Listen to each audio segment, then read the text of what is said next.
novità ed è una novità assoluta. Io sono molto contenta di questa cosa, ve la racconto in maniera empatica, se potete comprendermi. Allora, io quando ho iniziato il progetto delle vie delle foto 15 anni fa, abbiamo perso un paio di anni per il Covid, mi sono resa conto che una delle problematiche che stavano a cuore ai fotografi era quella di avere una sorta di documento di certificazione per l'opera, che è diversa da quella per esempio dei quadri, perché il quadro è unico, il quadro insomma non si può copiare, ma non si può in qualche maniera, nel senso, rubare in maniera semplice, come per esempio sono le fotografie. Abbiamo tante diatribe, si possono rubare da internet. Adesso Riccardo l'altro giorno mi faceva presente che vengono rubate anche dall'intelligenza artificiale, insomma, ed è veramente un tema che sta a cuore ai fotografi. Noi abbiamo iniziato con Paolo Cherin a tutte quante le opere inserire un certificato di originalità dietro a tutte le opere che venivano stampate dal nostro stampatore. Però per gli altri come si faceva? Restava una domanda un po' così ambigua, perché nel senso, questa foto, quante foto sono state stampate, come si chiama il titolo, come si può trovare una certificazione? Andrei questa estate è venuto da me e mi ha detto: guarda, abbiamo un'idea. Presentiamolo, che l'ingegnere. Aspetta un secondo, prima ti racconto la storia e dopo lo presento. È venuto da me dicendomi: guarda Linda, abbiamo un progetto, siamo un team di persone che hanno il progetto che insomma era esattamente quello che io avevo predisposto, però io non sono né un ingegnere nucleare come Andrei, insomma non so fare due robe con computer neanche tante, ed era esattamente il team che mancava, e proprio per fare questa cosa, questo progetto. E quando mi ha detto: guarda, ci serve un curatore, ci serve una persona che possa dare l'identificazione alle opere, che quindi mettere la parte artistica, che era quella di cui io avevo insomma in abbondanza, perché 715 mostre in 15 anni è un po' di mostra, è un po' di organizzazione. E allora io mi sono messa a disposizione, abbiamo fatto tutta quanta un progetto molto più ampio.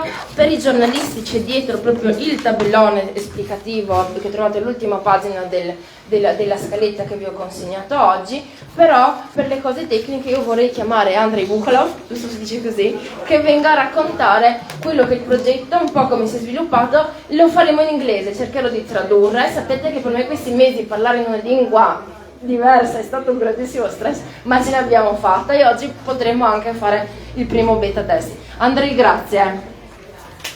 Grazie a tutti. Io sono Andrei Bukolov, ingegnere nucleare. Let me please speak a bit in English. It's much simpler for me. So I want to introduce. Please take a look on the last page of your booklet. So we're introducing a new project we started together with Linda about the identification and historical provenance of artworks, of photographs and so on. So let's say... Traduco, allora adesso incomincerà a spiegare, insomma a raccontare come è nato il processo che ha portato a questo determinato tipo di certificazione. If you want, we can ask our dear friend Cristiana to... Vuoi venire? Sì, vieni. Abbiamo anche la traduttrice. No, dal pubblico. Grazie.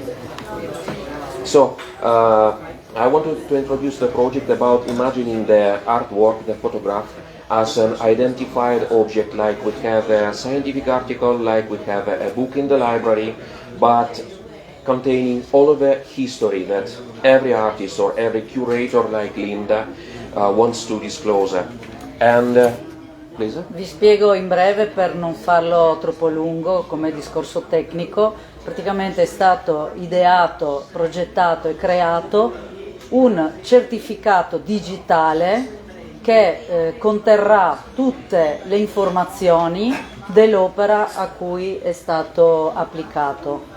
Un codice unico, come può essere l'identificativo del passaporto, che è il campo mio di lavoro, e che quindi conterrà tutte le informazioni che l'autore dell'opera, può essere un quadro, una fotografia, vuole mettere in questo codice.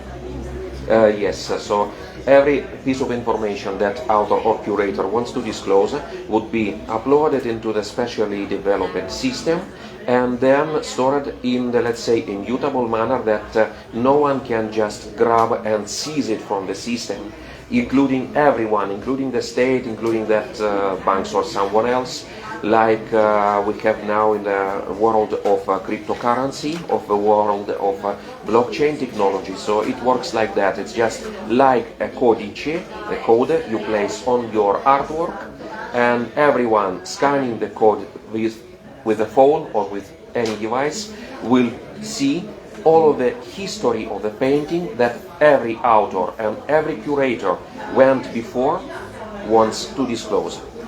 Quindi hanno sviluppato questo sistema di codice unico dell'opera dove l'autore può caricare le informazioni dell'opera, la storia dell'opera, un certificato che identifica l'opera, può essere anche un libro, può essere una foto, può essere un quadro, protetto da tecnologie che stanno sviluppando in modo che nessuno possa acquisire e manipolare questi dati. Cioè i dati sono messi in un QR code, in un codice che la persona interessata può scaricare e leggere, ma che non può manipolare, quindi le informazioni restano nel certificato che identifica l'opera. Nel certificato digitale le informazioni vengono messe dall'autore o dal curatore della mostra. Sì, ecco, secondo me quello che è da aggiungere è che viene utilizzata praticamente la catena del blockchain. Sì. Ok, e che questo qua la cosa innovativa, nel senso che per la prima volta viene utilizzato uno strumento come poteva essere quello, cioè quello che viene utilizzato per la realizzazione del Bitcoin, degli NFT. Insomma, questa cosa qui utilizzata per questa sì, un certificato protetto, un certificato protetto. Sì, that's a protection certificate for artwork, the identification of an artwork like the books in library being identified. And also I wanted to say that this project is now in total experimental state, together with me and Linda and some other friends from Italy, from USA and from Switzerland and also from Russia. We started this project and now we are in searching of investment, of official recognition, of official status, and let's say the recognition from the Society of the Photographers, which we will most appreciate today. Thank you. Quindi c'è una collaborazione, diciamo che la mente è Andrei, poi c'è la collaborazione con Linda che ha l'esperienza che è la curatrice comunque delle mostre. Hanno altri collaboratori da tutto il mondo, Svizzera, America, Russia, da dove arriva Andrei. E ancora diciamo in fase di sviluppo, cercano degli investitori perché alla fine il progetto è importante, è riconoscimento sociale nel senso che venga diffuso, insomma è conosciuto.